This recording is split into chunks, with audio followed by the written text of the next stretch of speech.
Samtang kapaabot kita may gala sa report sa itong mga kaubanan, 100 mga higala kuno nga grado ihatag ni Pangulo ni Auntie Claire ngadto mga higala kang PBBM. Auntie Claire, imo na. XFM Katropa. Eh, napakataas po ng grado ibibigay ko sa kanya. Oo. Sabi ko nga po, sa dami ng mga accomplishments, kulang pa po yung oras. So for me, alam ko na tututol yung iba, pero sa ngayon, nandadili ko yung Pangulo, kung paano niya ito i-deliver, bibigyan ko siya ng 100%. Sa ngayon na narinig ko, kamo may nag-practice, ano sa day ka?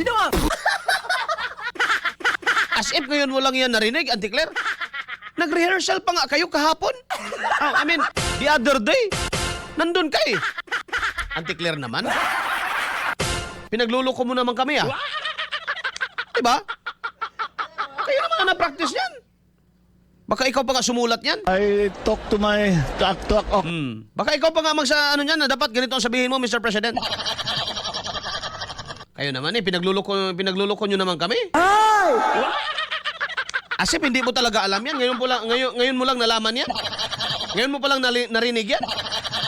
Na speech ng Pangulo. Eh, ikaw naman ang nagsabi, nag-practice ang Pangulo. Hawa! Ay!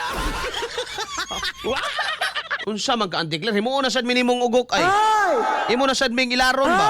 Siya nga ngayon na narinig ko na ang speech ng Pangulo, bibigyan ko siya ng 100 na grado.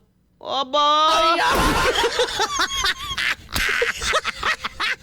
Makakon ngayon dako yun. Oh, kadugay na yung sigig uban ana karon. Ha? Asip karon ba kadungog ana nga kamo may ga.